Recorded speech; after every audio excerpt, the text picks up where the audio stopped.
तो आज से लगभग 2 महीने पहले मैंने आपको अपने चैनल पे इटर्नल्स का फुल प्लॉट लिंक बताया था।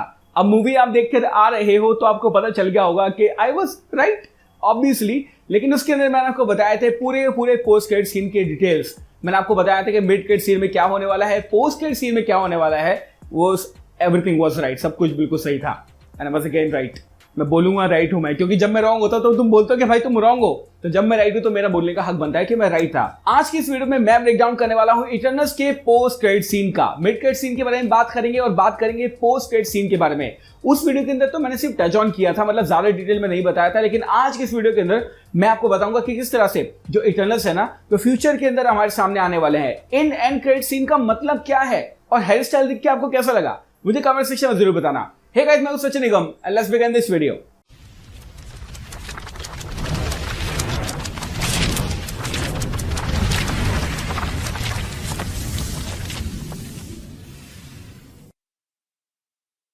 तो मिड क्रेडिट सीन की शुरुआत में हम देखते हैं कि थीना, मकारी और ड्रूई जो है वो अपनी शिप पर है, यानी डोमो के ऊपर है। बेसिकली वो इतने टाइम से जो बाकी के इटर्नल्स थे ना, उनको ढूंढने की कोशिश कर रहे हैं, क्योंकि वो उनको ही बताना चाहते हैं कि सेलेस्टियल्स के पास बहुत ही गंदे प्लान है और वो चाहते हैं कि उनको पता चल जाए कि सेलेस्टियल्स उनसे क्या क्या करवाना चाहते हैं। बेसिकली वो सारे के सारे इटर्नल्स को ढूंढने की कोशिश तो कर रहे हैं, बट वो ढूंढ नहीं पा रहे हैं। हम देखते हैं कि वो डिसाइड करते हैं कि अब बहुत हो गया है, अब हमें अर्थ पर वापस चला जाना चाहिए। तभी वहां पर कुछ ना कुछ डिस्टर्बेंस होना शुरू हो जाती है और एक मैजिकल सी, एक लाइट सी उनको हॉलवे के अंदर देखने को मिलती है। जैसे ही वो मैजिकल लाइट हॉलवे के अंदर आती है तो जो हमारी मकारी और जो थीना है वो दोनों बैटल के लिए तैयार हो जाती है। उनको ऐसा लगता है कि जो भी इंसान आ रहा है ये हमारे ऊपर हमला करेगा। हम देखते हैं बड़ी चमकदार रोशनी आती है और उस चमकदार रोशनी में से पिप द ट्रोल आके गिरता है और वो अपने आप को संभालता है और इंट्रोड्यूस करता है ईरोस को। जी हाँ, ईरोस को वो इंट्रोड्यूस करता है, यानी कि हमारे स्टार फॉक्स को इंट्रोड्यूस करता है और हमें देखने को मिलता है स्टार फॉक्स। वो यहाँ पे आके समझाता है कि जो सारे के सारे इटर्नल्स है वो सारे के सारे खतरे में हैं, मैं तुम्हारी मदद कर सकता हूँ। और उसके हाथ में वही गोल्डन कलर का ऑर्ब है जिसकी मदद से वो भी सेलेस्टियल से बात कर सकता है, जो कि फिल्म के अंदर हमने देखा था एजे के पास था और सरसी के पास भी था। तो यहाँ पर वो आकर बोलता है कि मुझे पता है कि तुम्हें प्रॉब्लम हो रही है और हम उनको ढूंढ सकते हैं और मुझे तुम्हारी मदद करनी है। और यहाँ पर ये सीन खत्म हो जाता है। और हाँ, अगर आपने ध्यान नहीं दिया होगा तो मैं आपको बता देता हूँ, स्टार फॉक्स को प्ले करने वाले एक्टर है या फिर सिंगर है हमारे हैरी स्टाइल्स। ये बात मैंने आपको ऑलरेडी बता दिया था, but now we have conclusive proof कि हैरी स्टाइल्स प्ले कर रहे हैं मार्वल सिनेमैटिक मल्टीवर्स के अंदर स्टार फॉक्स या फिर ईरोस।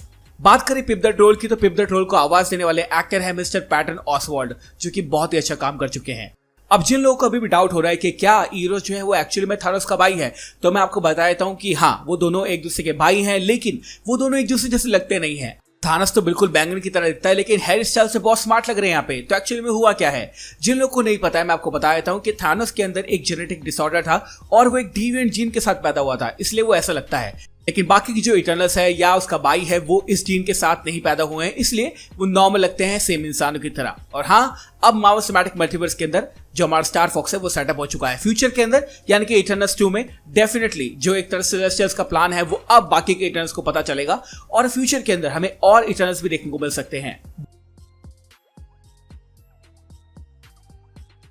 बात करें अगर पोस्ट क्रेडिट सीन की, तो पोस्ट क्रेडिट सीन का इस मूवी का बहुत ही ज्यादा अमेजिंग है। हम देख सकते हैं हमें डेन वेटमैन देखने को मिलता है, जो कि एक कासल के अंदर है या फिर एक जगह के अंदर है या एक मैंशन के अंदर है।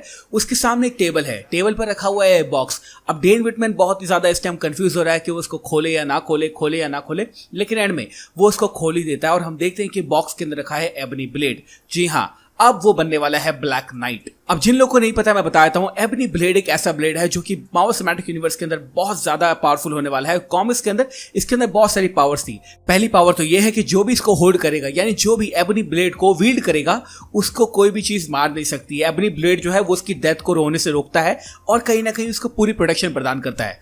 दूसरी पावर एबनी ब्लेड की है कि वो किसी भी चीज को काट सकती है, यानी चाहे एडामेंटियम हो, चाहे वाइब्रेनियम हो, चाहे कुछ भी हो, वो आराम से कुछ काट सकता है। तो हाँ, एबनी ब्लेड की 2 ये पावर्स हैं। तीसरी पावर जो एबनी ब्लेड की है जो बहुत अमेजिंग है वो ये है कि एबनी ब्लेड सारे मैजिक को डिफ्लेक्ट करती है, यानी कोई भी मैजिक उस पर नहीं चलता और जिसने इसको विल्ड किया होता है उसके ऊपर भी कोई मैजिक काम नहीं करता। अब देखना इंटरेस्टिंग ये होगा कि कॉमिक्स में तो ये सब था, लेकिन क्या मार्वल सिनेमैटिक यूनिवर्स के अंदर भी ऐसा कुछ हमें देखने को मिलेगा? क्या एबनी ब्लेड्स की पावर हमें इटर्नल्स 2 के अंदर या फिर future of Marvel cinematic universe के अंदर देखने को मिलेगी? जानने के लिए इटर्नल्स देखते रहें।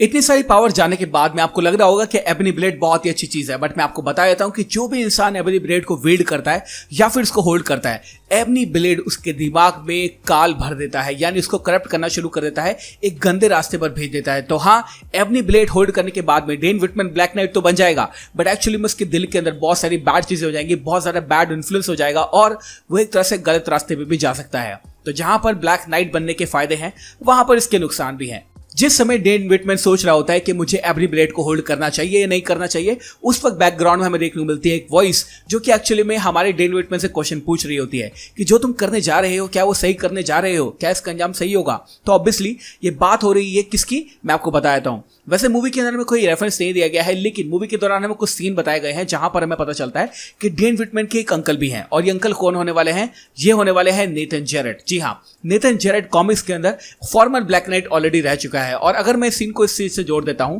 तो बहुत ज्यादा सेंस बनता है इस बात का कि कहीं ना कहीं इसके अंकल ही होंगे जो कि बोल रहे होंगे कि मैं भी ब्लैक नाइट था, इस स्वॉर्ड ने मुझे भी करप्ट कर दिया, हो सकता है ये स्वॉर्ड तुम्हें भी करप्ट कर दे, तो क्या तुम जो चीज करने की सोच रहे हो क्या वो सही होगा।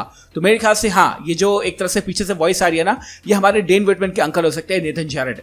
बाकी दूसरी पॉजिटिविटी भी है कि ये शायद फर्स्ट ब्लैक नाइट हो जो कि पहला ब्लैक नाइट था, यानी कि सर पर्सी। बाकी इसके चांसेस है नहीं, मेरे हिसाब से इसका जो अंकल है वही इसका ब्लैक नाइट होने वाला है, और वही इसकी आवाज हमें बैकग्राउंड में सुनने को मिली है, और यहां पर ये सीन भी खत्म हो जाता है। वैसे सच बताऊं तो मुझे इसके दोनों पोस्ट क्रेडिट सीन बहुत ज्यादा अच्छे लगे। I am so much excited for the Eternals future, और मुझे लगता है कि कहीं ना कहीं कहानी जो है ना इटर्नल्स 2 के अंदर और आने वाले सिनेमैटिक यूनिवर्स के अंदर बहुत ही अच्छे तरीके से सेटअप की जा सकती है। सच में I was so impressed with this movie and I love the movie. अब टू बी ऑनेस्ट मुझे पता तो था कि हाँ भाई, जो एंड का क्रेडिट सीन है, जो मिड क्रेडिट सीन है, वो कुछ इस तरह से होने वाला है, लेकिन जब मैंने देखे ना तो उसकी बात ही कुछ और होती है। मतलब सोच कर समझ कर तो हम कुछ भी इमेजिन कर सकते हैं, बट जब हमें वो एक्चुअली में देखने को मिलता है ना, द हाइप इज रियल। मुझे बहुत अच्छा लगा इटर्नल्स के मिड क्रेडिट सीन और post credit scene, and I love the setup. मुझे लगता है कि इटर्नल्स 2 का या फिर फ्यूचर मूवीज का जो सेटअप है ना, बहुत ही अच्छा किया गया है इस मूवी के अंदर। Thank you so much for watching this video guys. फटाफट से लाइक कर दो वीडियो को, यहां तक देख लिया है तो, और कमेंट सेक्शन में बताना कि आपको इटर्नल्स मूवी कैसी लगी, और अगर आप नए हैं चैनल पे तो फटाफट सब्सक्राइब कर लो, और हाँ, वीडियो देखनी नहीं है और लाइक नहीं करना, सब्सक्राइब करके कोई फायदा नहीं है, मत करो। Thank you so much again for watching this video guys. मैं हूं सचिन का, मिलूंगा आपसे अगले वीडियो के अंदर। Bye guys, take care, love you all and have a great amazing day.